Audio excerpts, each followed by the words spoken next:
September 1931. Dr. Rebecca Crane thought she was delivering a baby. She didn't know she was walking into a family nightmare. Rebecca was looking for a 16-year-old girl named Sarah Hilburn, reported to be suffering from complications of childbirth. The road turned to mud halfway up the mountain. Crane continued on foot. Rain hammered the ridgeline, and when she finally reached the Hilburn homestead, a cluster of cabins hidden in a hollow where the sun barely reached, the first thing she saw made her stop breathing. A girl, no older than 14, visibly pregnant, standing beside her, holding her hand, a man old enough to be her grandfather. When Crane asked who the father was, the man smiled. "I am," he said, "just like I was father to her mother." Before we descend into that hollow, subscribe to stand with us as we uncover the truths buried in America's darkest corners. Comment your city below so we know where these stories are reaching. 7 generations, 43 family members. A theological delusion so absolute it convinced parents that breeding with their own children was the only path to salvation, and a legal system that didn't know how to stop it. This is the story of the Hilburn family, and the twisted theology of purity that justified the unthinkable. Elijah Hilburn, age 68 in 1931, patriarch of a family that had lived in the same mountain hollow for 7 generations, isolated from neighboring communities by geography, suspicion, and theological conviction. Elijah didn't call himself a criminal. He called himself a prophet, a man chosen by God to preserve a bloodline free from the contamination of outsiders. In his theology, marriage outside the family wasn't just forbidden, it was damnation. By 1931, Elijah had fathered children with his own daughters. His sons had fathered children with their sisters. The family tree wasn't a tree anymore. It was a closed loop, folding back on itself generation after generation. 43 people lived in the Hilburn compound. 21 were children. Genetic abnormalities were common: cognitive disabilities, physical deformities, shortened lifespans. But Elijah saw these not as consequences of inbreeding, but as tests of faith that proved the family's spiritual strength. How does a family descend into this? The answer begins in 1847 with a man named Josiah Hilburn and a doctrine he called holy separation. Josiah Hilburn was born in 1820 in Virginia. He was a farmer, a lay preacher, and a man who believed the world was ending. In the 1840s, apocalyptic fervor swept through rural America. Multiple religious movements predicted Christ's imminent return. Josiah became obsessed with Matthew 24:22. "And except those days should be shortened, there should no flesh be saved. But for the elect's sake, those days shall be shortened." He interpreted the elect as meaning a specific bloodline, his bloodline, that must remain pure to survive the coming judgment. In 1847, Josiah moved his family deep into the Appalachian mountains of what would become Harlan County, Kentucky. He chose the most isolated hollow he could find, a valley accessible only by a single mountain trail, surrounded by ridges that blocked visibility from neighboring settlements. Josiah's doctrine was simple: outsiders were spiritually contaminated. Marrying outside the family introduced sin into the bloodline. Only by keeping marriages within the family could the Hilburn line remain pure enough for salvation. This was just theology in 1847, but Josiah's son Ezekiel would turn it into practice.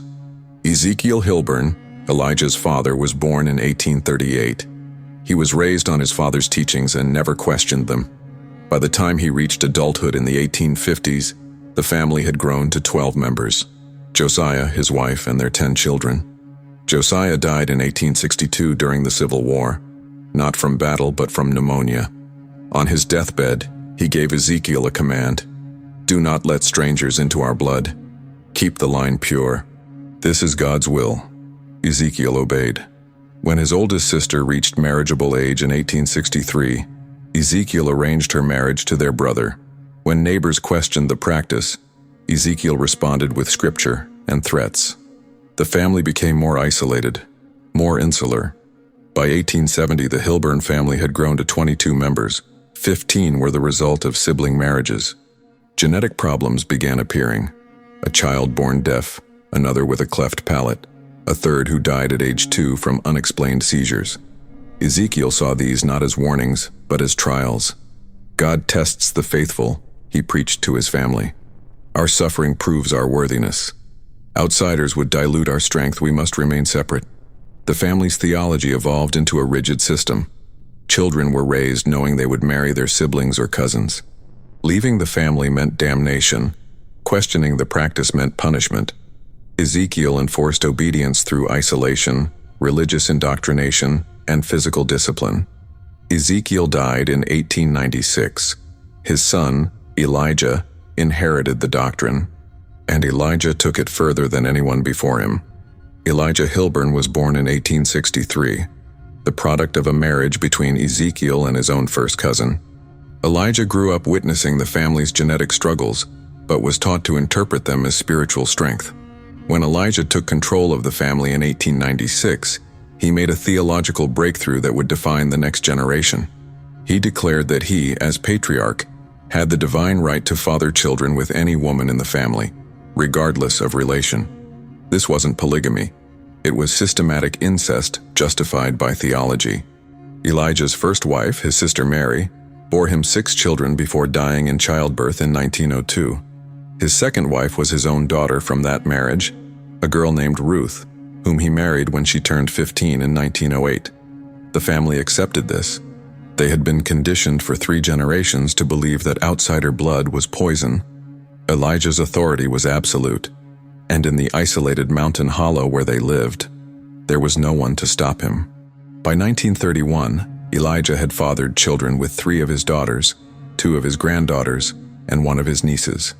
His sons and grandsons followed his example, marrying and impregnating their sisters, cousins, and in some cases, their own daughters.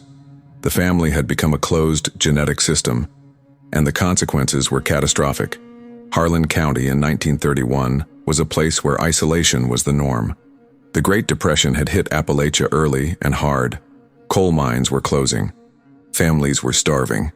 Law enforcement was focused on labor strikes and violence in the mining camps, not on what happened in remote mountain hollows. The Hilburn family lived 15 miles from the nearest town, accessible only by a dirt road that washed out in heavy rain. They grew their own food, made their own clothes, and had minimal contact with outsiders. When they did interact, to trade for supplies or sell crops, they appeared poor but unremarkable. Neighbors suspected something was wrong. The Hilburn children looked different, unusually thin, some with visible deformities. But in a region where poverty caused malnutrition and limited medical care, abnormalities weren't unusual, and people didn't ask questions.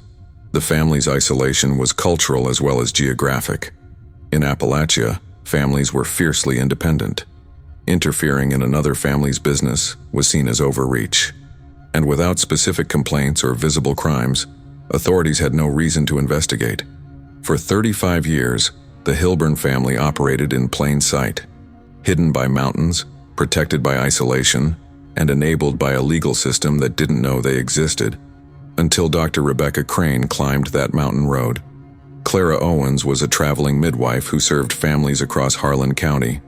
In 1928, she was called to assist with a difficult birth at the Hilburn homestead. The mother was a girl named Hannah Hilburn, age 15. The father, according to family members, was Hannah's uncle. Clara was disturbed but not entirely surprised. Cousin marriages, while uncommon, weren't unheard of in isolated mountain communities. What alarmed Clara was the baby. Born with severe physical deformities, fused fingers, a cleft palate, and underdeveloped limbs, the infant died within hours. Clara tried to discuss the risks of close relation marriage with Elijah. He refused to listen. "God gives what God gives," he said. "We accept his will." Over the next 3 years, Clara was called to the Hilburn homestead 6 more times. Each birth involved a mother under 18. Each father was a close blood relative. 4 of the 7 babies died within their first year. Clara began documenting the pattern. She kept notes, dates, names, relationships, outcomes. By 1931, her record showed a family with an infant mortality rate 3 times higher than the county average, and genetic abnormalities in nearly every child born. She didn't know what to do with the information. There were no laws explicitly prohibiting incest in Kentucky at the time, Marriage between first cousins was legal, and while parent-child or sibling marriages were theoretically criminal, they were almost never prosecuted. Reverend Thomas Hayes served a Baptist congregation in nearby Evarts, Kentucky. In 1929, he visited the Hilburn family as part of his circuit ministry, hoping to bring them into the church community. Elijah met him at the property line and refused entry. "We have our own faith," he said. "We don't need outsider religion." Hayes glimpsed the family from a distance. Children of various ages, many bearing a strong resemblance to one another, unusually strong, even for siblings. He also noticed something else, an older woman who appeared to be simultaneously a wife and a daughter to Elijah, based on how family members addressed her. Hayes mentioned his observations to his congregation. One parishioner, a former teacher, recalled that Hilburn children had occasionally attended school in the 1910s but stopped coming around 1920. "They were all related," she said. "Not just siblings, everything. Like the whole family was one person repeated over and over." Hayes attempted 2 more visits in 1930, both times turned away. He reported his concerns to the county sheriff, stating he believed children were being kept in isolation and possibly exploited. The sheriff said he'd investigate but never did. Resources were scarce. Priorities were elsewhere. Dorothy Mills taught at a one-room schoolhouse 5 miles from the Hilburn homestead. In 1927, 3 Hilburn children briefly attended school, 2 boys and a girl, ages 8 to 12. Mills immediately noticed developmental delays. The children struggled with basic reading and arithmetic. They were socially awkward, unable to interact with other students, and they all bore physical signs of malnutrition and neglect. Mills also noticed something disturbing during a health inspection. The 12-year-old girl showed signs consistent with sexual abuse. When Mills gently questioned her, the girl said, "Papa says it's God's way. All the girls do it." Mills reported her suspicions to the county superintendent of schools, who dismissed them. "Mountain families are different," he said. "They have their own ways. Unless you have proof of a crime, we can't interfere." The Hilburn children stopped attending school in 1928. Mills tried to follow up, hiking to the homestead to inquire why. Elijah told her the children were needed for farm work and that book learning wasn't part of God's plan for them. Mills left frustrated but powerless. She had suspicions but no evidence. And in a region where children frequently missed school for economic reasons, the absence of 3 students wasn't unusual enough to trigger official action. Dr. Rebecca Crane was one of only 2 physicians serving eastern Harlan County in 1931. She was 34, educated at the University of Louisville Medical School, and committed to serving rural communities despite low pay and difficult conditions. In September 1931, she received a message through a neighbor. A girl at the Hilburn homestead was in labor and having complications. The family requested medical assistance. Crane had heard rumors about the Hilburns, whispers about strange practices and isolated living, but she'd never treated them. As a physician, she was obligated to respond. She drove as far as the road allowed, then hiked the final 2 miles in rain. When she arrived at the compound, she was met by Elijah and several adult family members. They led her to a cabin where a 16-year-old girl named Sarah Hilburn was in active labor. Crane assisted with the delivery. The baby was stillborn, another infant with severe genetic deformities. As Crane examined Sarah afterward, she asked standard medical history questions. How many previous pregnancies? Who was the father? Sarah answered mechanically, as if reciting memorized responses. 3 previous pregnancies, 2 live births, 1 miscarriage. The father was her grandfather, Elijah. The previous fathers had been her uncle and her brother. Crane's blood went cold. Sarah Hilburn was 16 in 1931. She was born in 1915, the daughter of Elijah's son Jacob and Jacob's sister wife Martha. Sarah was the product of a sibling marriage, raised in a family where such unions were not just accepted but required. Sarah's childhood was a cycle of work, prayer, and conditioning. She was taught that outsiders were evil, that leaving the family meant eternal damnation, that her body belonged to God's plan, and God's plan meant bearing children for the family. When Sarah turned 13 in 1928, Elijah declared it was time for her to begin fulfilling her purpose. Her first husband was her uncle, Elijah's son Daniel, age 37. Sarah had no concept that she could refuse. Refusal wasn't a category that existed in her world. Her first pregnancy ended in miscarriage at age 14. Her second at 15 resulted in a son born with severe cognitive disabilities. Her third at 16 produced the stillborn infant Dr. Crane delivered. Sarah's entire identity was built around obedience. When Dr. Crane asked her if she wanted to leave the homestead, Sarah's response was automatic. "Why would I leave? This is where God wants me." But Crane saw something else in Sarah's eyes. Something beneath the conditioning. Fear, exhaustion, a flicker of recognition that what was happening to her was wrong, even if she didn't have words for it. Rachel Hilburn was 28 in 1931. She was Elijah's daughter from his marriage to his sister Mary. At 15, in 1918, Rachel had been married to her father in a private ceremony witnessed only by family members. Rachel bore Elijah 4 children between 1919 and 1926. 2 died in infancy. The surviving 2, a boy and a girl, both exhibited developmental delays and physical abnormalities consistent with inbreeding. By 1931, Rachel was also the mother of children fathered by her own sons. The family structure had become so convoluted that Rachel was simultaneously daughter, wife, mother, and grandmother within overlapping relationships.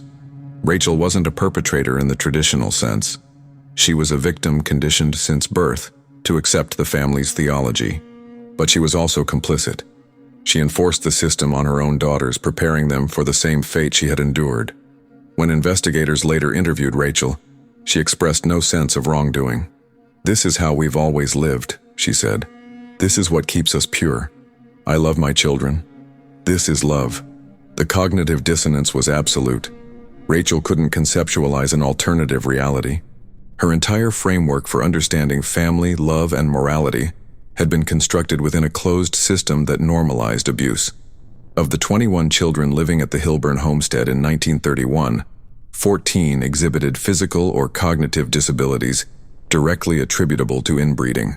3 children were deaf. 2 had severe intellectual disabilities, unable to speak or care for themselves. 4 had physical deformities, clubfoot, fused digits, skeletal abnormalities. 1 child, age 7, had been born blind and with a heart defect that would eventually kill him. Medical records compiled after the family's intervention documented a genetic catastrophe. The coefficient of inbreeding, a measure of genetic relatedness, was calculated at levels rarely seen outside of laboratory animal breeding programs.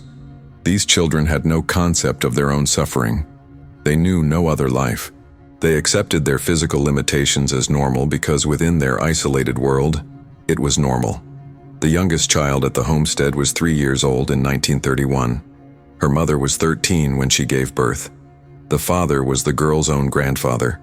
The child exhibited symptoms of fetal alcohol syndrome, not from alcohol but from severe maternal malnutrition during pregnancy.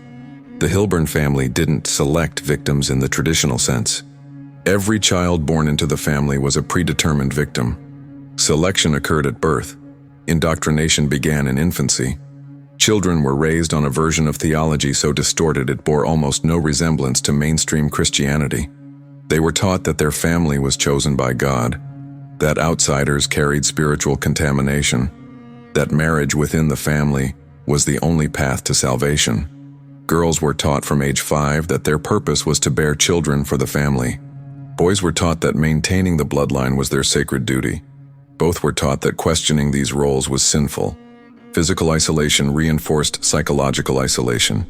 The children rarely left the homestead. When they did, they were supervised constantly. They had no exposure to alternative worldviews, no concept that families could function differently. Punishment for disobedience was swift. Physical beatings, days of isolation, withdrawal of food. But the most effective control mechanism wasn't punishment. It was the complete absence of alternative frameworks. You can't rebel against a system if you can't imagine anything outside that system. Geneticists who later studied the Hilburn family documented what they called genetic meltdown, the collapse of genetic diversity to the point where harmful recessive traits become dominant. Inbreeding increases the likelihood that offspring will inherit 2 copies of a defective gene, one from each parent. In the general population, most people carry several harmful recessive genes, but they rarely cause problems because they're masked by normal copies from the other parent. In the Hilburn family, after 7 generations of close relation breeding, the genetic pool had shrunk to the point where virtually every child inherited multiple copies of harmful genes. The result: infant mortality rates above 40%, developmental disabilities in more than half of surviving children, and a life expectancy 20 years below the regional average. This wasn't just anecdotal, it was mathematical. Geneticists could predict the probability of genetic disorders based on the family's breeding patterns. The Hilburn family had created a genetic catastrophe through systematic incest. We know Sarah's story because Dr. Rebecca Crane documented it immediately after her visit, writing detailed medical notes that would later form the basis of the legal case. We know Rachel's story because she was extensively interviewed by social workers and psychologists after the family's intervention. Her testimony provided insight into the psychological mechanisms that allowed the system to perpetuate. We know about the children because medical examinations were conducted on all 21 minors at the homestead. Those records, preserved in Kentucky State Archives, document the physical and cognitive consequences of generational inbreeding. And we know about the family's history because Elijah kept journals, not as extensive as some historical cases, but detailed enough to trace the theological evolution from Josiah's holy separation doctrine in 1847 to Elijah's systematic incest in 1931. Elijah believed he was creating a legacy. He was creating evidence. Dr. Rebecca Crane left the Hilburn homestead on September 17, 1931, in a state of shock. She had encountered poverty, neglect, and abuse before in her rural medical practice, but nothing on this scale. Nothing this systematic. She drove directly to the Harlan County Sheriff's Office in the town of Harlan, arriving after dark. She demanded to speak with Sheriff John Blair immediately. "I've just come from the Hilburn place," she told him. "What's happening there is beyond anything I've seen. Systematic incest, children fathered by their own grandfathers and uncles, genetic deformities everywhere. This isn't poverty or ignorance. This is organized abuse." Blair was skeptical. "The Hilburns are strange, I'll grant you, but they keep to themselves. They're not bothering anyone. They're committing crimes against their own children," Crane said. Blair's response revealed the legal complexity. In 1931, Kentucky had laws against incest, but enforcement in isolated rural areas was virtually non-existent. Marriage between first cousins was legal. Parent-child or sibling incest was technically criminal, but proving it required willing testimony from victims or witnesses, neither of which existed in a closed family system. "What do you want me to do?" Blair asked. "Arrest the whole family on what charges? The children aren't going to testify against their parents. The parents believe they're doing God's work." Crane demanded action anyway. "Then we find another way. Child welfare, medical neglect, something." Dr. Crane didn't wait for the sheriff. She contacted Dr. William Stanton, the director of Kentucky's nascent Child Welfare Division in Frankfort. Kentucky had only recently established state-level child welfare services in response to Depression-era crises. Stanton reviewed Crane's medical notes and agreed the situation demanded intervention, but he faced the same obstacles as Sheriff Blair. Kentucky law in 1931 had limited provisions for removing children from families, especially when the abuse was occurring within a family's private property and involved religious justifications. Stanton proposed a strategy: document everything first, build an irrefutable case, then seek a court order for medical examination of all children at the homestead. If examinations revealed systematic abuse and neglect, that would provide legal grounds for intervention. Dr. Crane compiled her medical records: dates, names, relationships, medical conditions, patterns of genetic abnormality. She contacted Clara Owens, the midwife, who provided her own documentation of births and infant deaths at the Hilburn homestead. Together, they produced a 30-page report detailing 7 years of medical observations. The report documented 23 births at the Hilburn homestead between 1924 and 1931.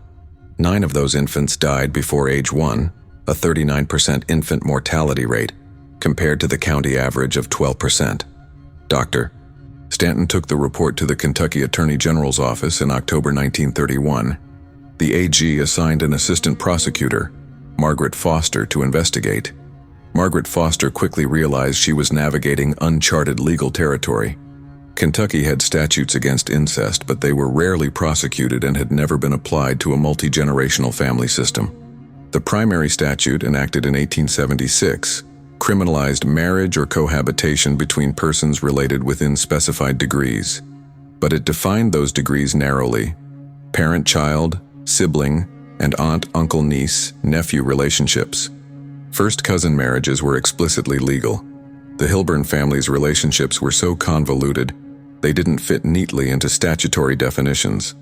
Was a man who had fathered children with his own daughter, and then later with his granddaughter, who was also his daughter by the first relationship, guilty of one count of incest or two? Could you charge someone for an incestuous relationship that had begun decades ago and was now considered a marriage by the family? Foster also faced evidentiary challenges. The family would refuse to cooperate. No member would testify against the patriarch. Without victim testimony, how could the state prove that sexual relationships had occurred, let alone that they were coerced or exploitative? Foster decided on a different approach. Rather than prosecute the adults criminally, which would require proof beyond reasonable doubt and cooperative witnesses, she would seek civil intervention through child welfare statutes. The state could petition for custody of the children on grounds of medical neglect and endangerment. This required lower burden of proof and didn't depend on victim testimony. Medical evidence alone, documentation of genetic deformities, malnutrition, and patterns consistent with inbreeding would be sufficient. On November 2, 1931, Margaret Foster filed a petition in Harlan County Circuit Court seeking temporary custody of all minors at the Hilburn homestead. The petition cited medical evidence of systematic neglect and endangerment. The judge, Horace Mitchell, was sympathetic but cautious. "This is a family that's lived in these mountains for generations. You're asking me to tear apart an entire family based on medical reports. Are you certain this is necessary?" Foster presented Dr. Crane's documentation. Infant mortality rates, 3 times the county average. Genetic deformities in more than half the children. Evidence of systematic inbreeding. "Your Honor, these children are dying. The ones who survive are suffering from preventable genetic conditions. This isn't a cultural issue, it's a public health crisis." Judge Mitchell issued a temporary order on November 5, 1931. The order authorized Kentucky state welfare officials to enter the Hilburn homestead, conduct medical examinations of all children, and remove any child found to be in immediate medical danger. Dr. Crane was designated as the examining physician. She would be accompanied by 2 social workers, Sheriff Blair and 2 deputies, and Margaret Foster as legal observer. The intervention was scheduled for November 12, 1931 at dawn. November 12, 1931 broke cold and gray over the Kentucky mountains. Dr. Crane's team assembled 5 miles from the Hilburn homestead at 5:30 a.m. 7 people, 3 vehicles, medical supplies, and a court order.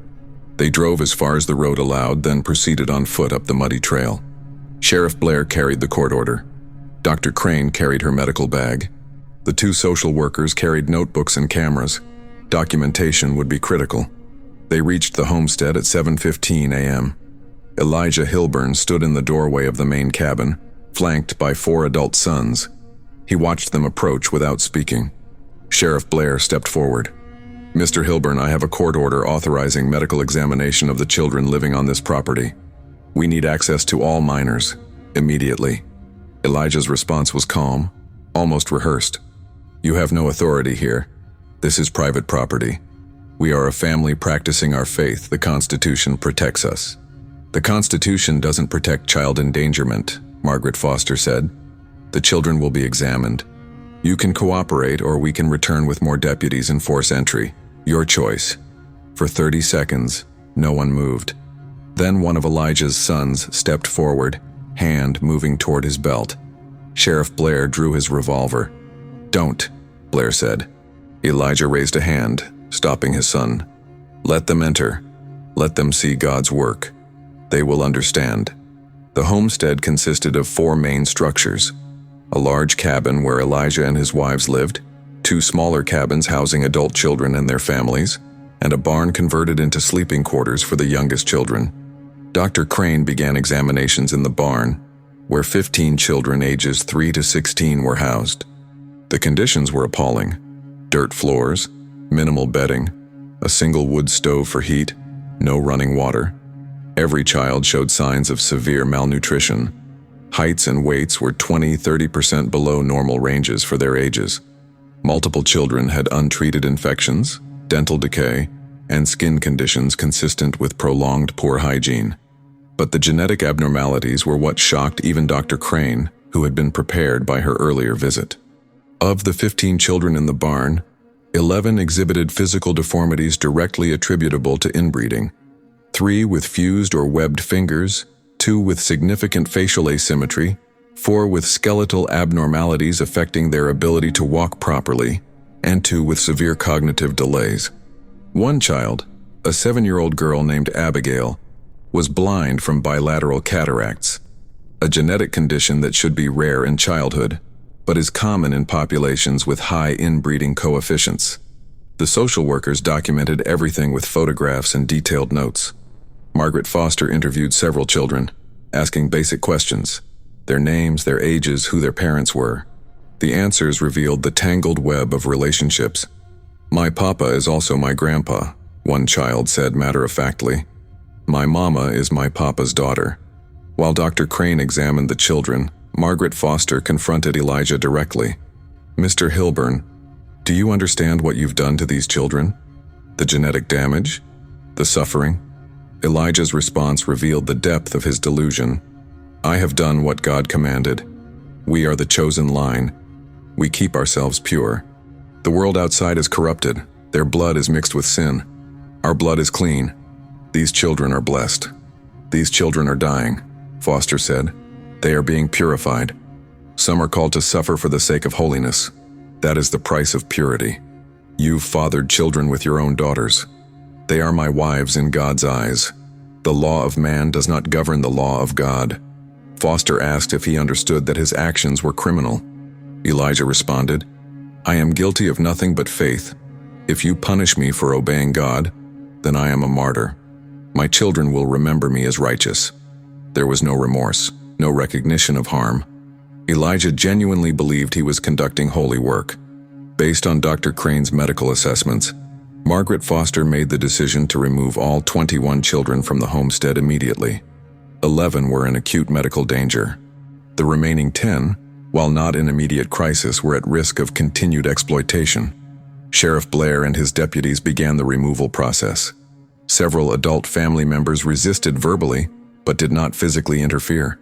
The children themselves were compliant to the point of being disturbing. They followed instructions without question, showing no emotional response to being separated from their families. Only Sarah Hilburn showed any resistance. When a social worker attempted to take her 3-year-old daughter, Sarah clutched the child and began screaming, "You can't take her, she's mine. This is my family." Dr. Crane intervened gently. "Sarah, your daughter needs medical care. She needs food, proper shelter. We're not taking her away forever. We're getting her help." Sarah collapsed, weeping. The conditioning was beginning to crack. The 21 children were transported to the Harlan County Hospital, where emergency medical care was provided. 3 required immediate hospitalization for severe malnutrition and infections. The rest were placed in temporary foster care, while the legal process moved forward. Elijah Hilburn and 4 adult family members were arrested on charges of child endangerment and criminal neglect. Additional charges would follow. When authorities searched the Hilburn homestead, they found 3 leather-bound journals in Elijah's cabin. The journals spanned 20 years, from 1911 to 1931, and contained Elijah's personal theological reflections.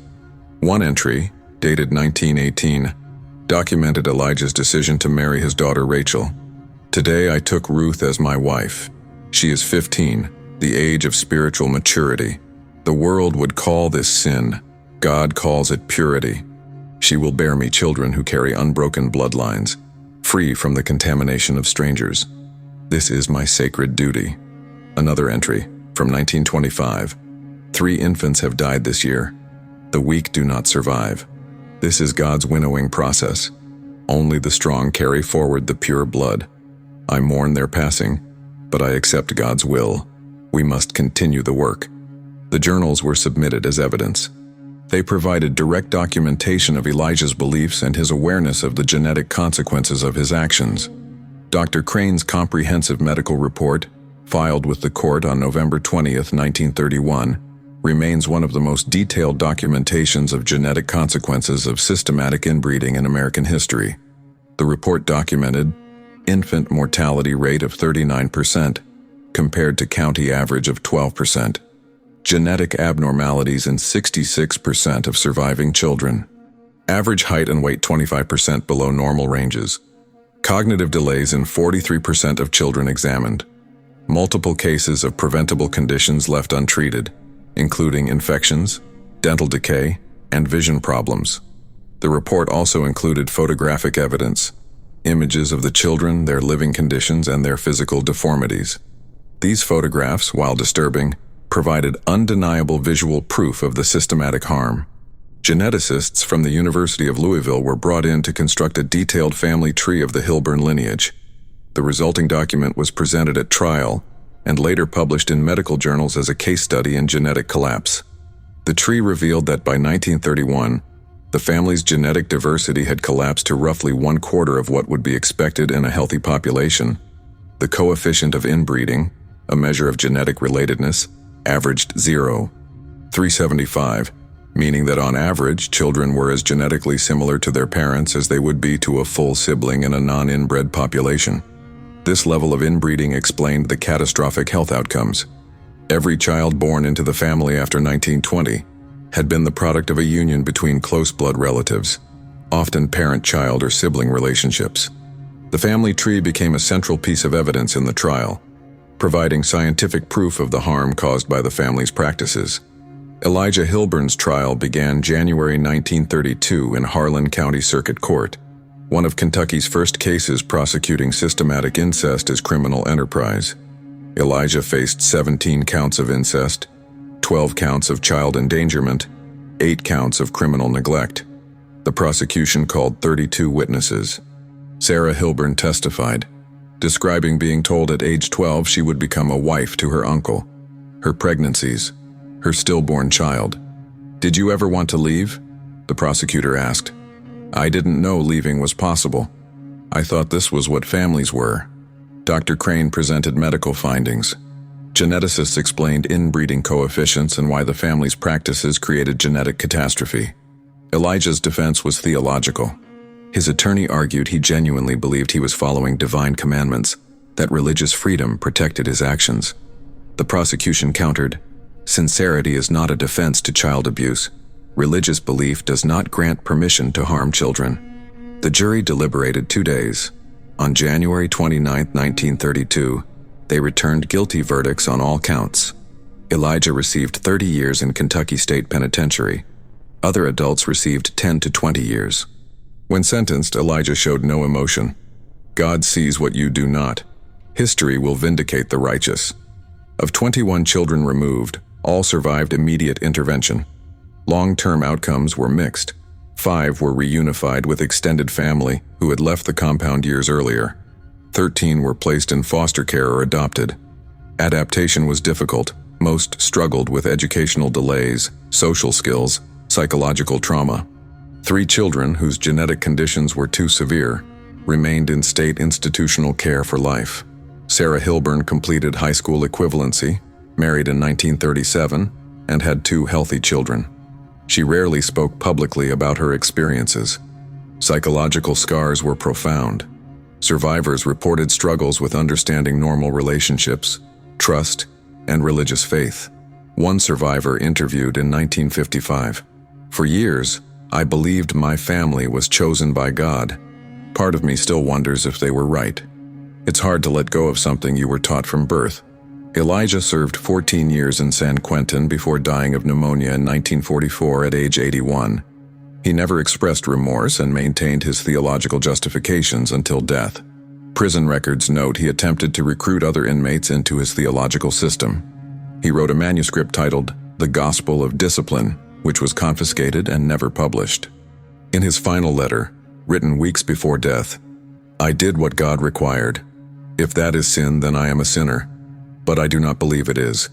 The children I purified are waiting for me in paradise. No survivor ever confirmed that belief.